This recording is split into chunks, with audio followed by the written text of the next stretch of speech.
My partner at the time hired him as a dishwasher because he couldn't get a clean glass at the bar. And he came in the kitchen and he was like, "You need a dishwasher, I need a pint glass." I had like a ticket rail in front of me and all I could see were people from here down.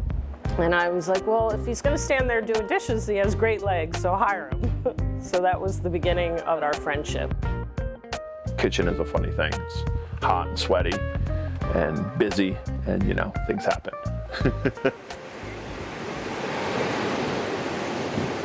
Watercraft makers mimic fish to make the watercrafts they make go quicker through water. Probably about 15 years ago, I was online at my veterinarian's office. He had a little art show on both walls that showed a fella from New England who printed fish, Japanese style fish.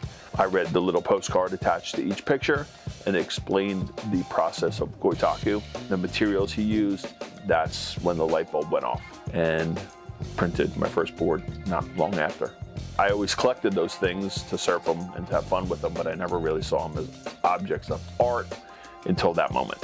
After that, it seemed like I could ink anything. Sushi knives, just tails, noses, pieces of driftwood that looked like surfboards, belly boards, flippers, anything that was fish related.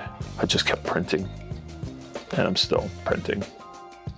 The basis of all goitaku printing is the ink and the paper.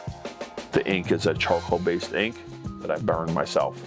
I apply that ink to a surfboard. I cut and prepare machine-made koji paper, and I apply it to the surfboard once the ink is on it and pull it off.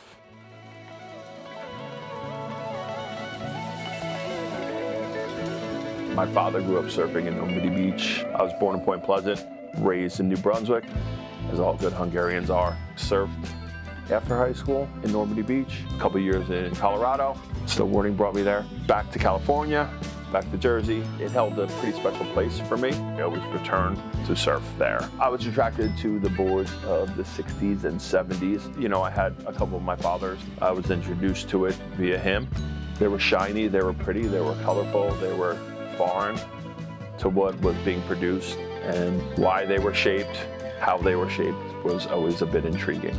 I met my wife, who was running a couple restaurants in the area, and wound up working there.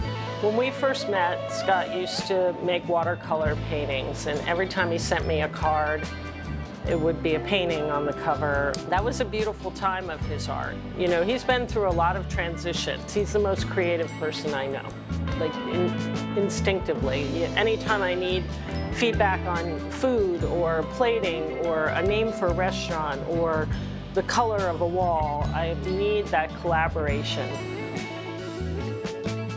The aesthetic of what she was doing in the kitchen and outside in the dining room versus what I was doing in my garage kind of started blending and mixing, and so did we. So eventually I went from dishwashing to cooking to married to collecting to printing to displaying work at our restaurants.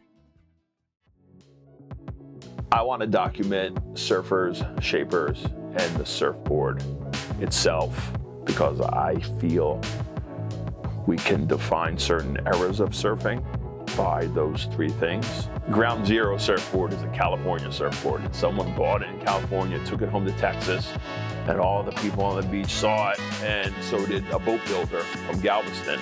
He probably was like, I could build one of those and start selling them.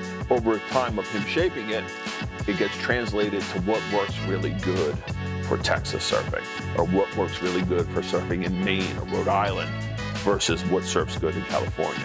Those garage makers are they're the translators. They're the mediums in which you collect information from here and you recreate it and sell it here. And the common language of that shape is translated so many times that what comes out is completely interesting and can be so different than what it was originally intended for.